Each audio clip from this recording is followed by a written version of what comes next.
Hello guys, welcome back to my channel. My name is Delphine and today I'll be showing you how to draft a cowl neck. So this is what it came out at the end of the day, and I'll be showing you how to draft it using the basic bodice we already drafted in my previous video. So I'll leave in a link in the description box on where you can get it from my channel, or you can simply go to my channel and check it out. I was already halfway drafting this out before I decided to save it and post it here on YouTube. So hope you don't mind. So you can watch the other video, then you can join me from where I'm starting. So here I'm simply going into putting my front armhole and connecting it to the shoulder line and to the bust line.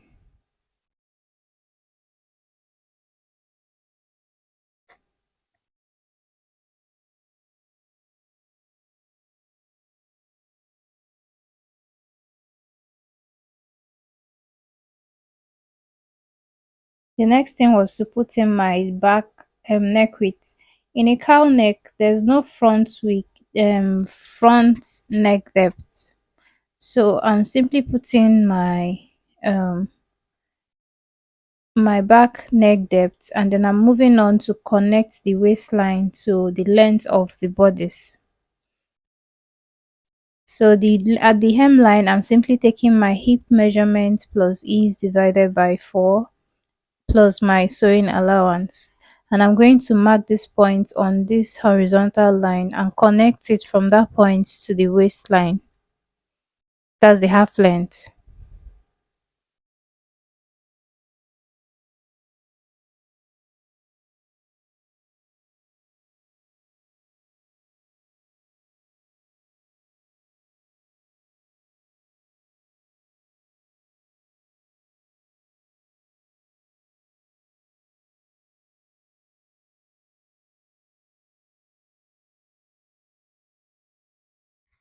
So I want to have a kind of a curved side seam connecting it to the midline of the bodice.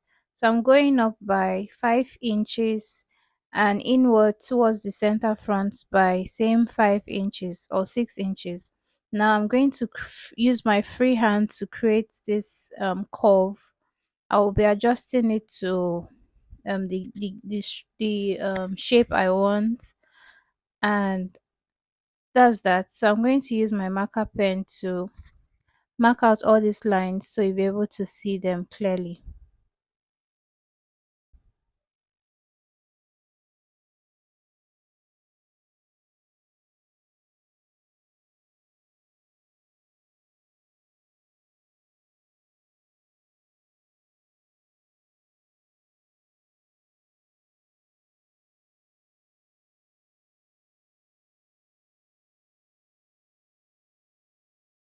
So I wasn't comfortable with the shape of this hemline, so I went in to make it a little bit curvier and went in more from that point I marked initially. So I'm simply adjusting this curve and I'm cancelling the first one. So I'm going ahead to cut out my pattern piece and use it to cut the back piece. Remember, I'll cut the armhole of the back, so that I'll use it to cut the back. Now after cutting, okay, while cutting I'm adding my zip allowance, but this depends on the stretchiness of your fabric. If your fabric is stretchy, there will be no need for the zip allowance. So now I'm going to create the cowl neck properly. So now I'm going to cut off the armhole to make up for the armhole of the front bodice.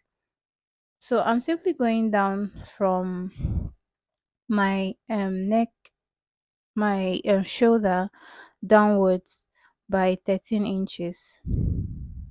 So this is optional. You can go as much as lower to the waistline or the bust point, or even higher, maybe your mid armhole, to make this line. So but I want to make mine to this point now. So I'm going to cut through this line to the end of my pattern paper, but I'll not cut it through. So I'm cutting to the edge, without cutting through. Now I'm going to trace out this pattern on a fresh pattern paper.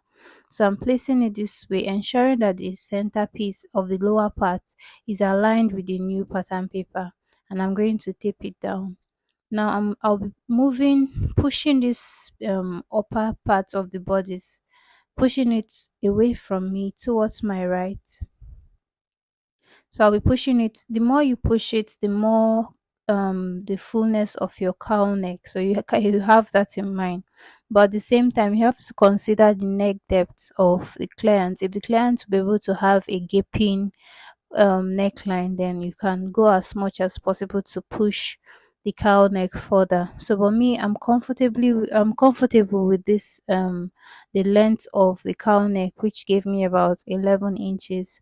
So I'm going to rule a line from that neck width that was slanted slightly, and then to the midpoint of the pattern paper. So from this point, I'm going to go up by 1 inch.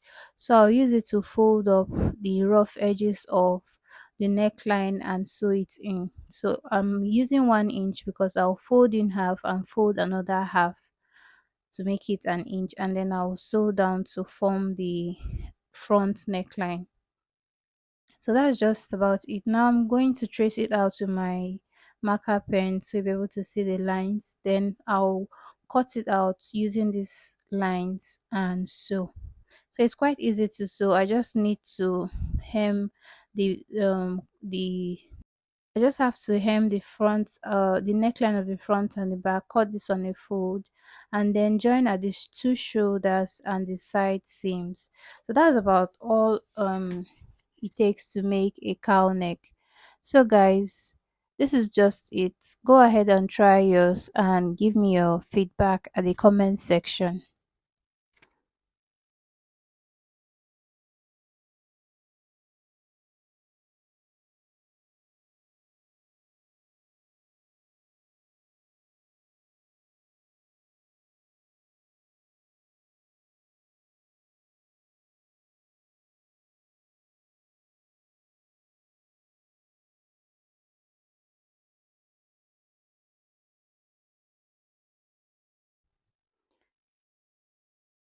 So this is the result, the final result after joining it to the back, adding the zip and the sleeve. So this is what it came out with. So you can actually have a more flowy cow neck than this, but whichever one that suits you, go ahead with it. Thanks for watching, guys. Bye.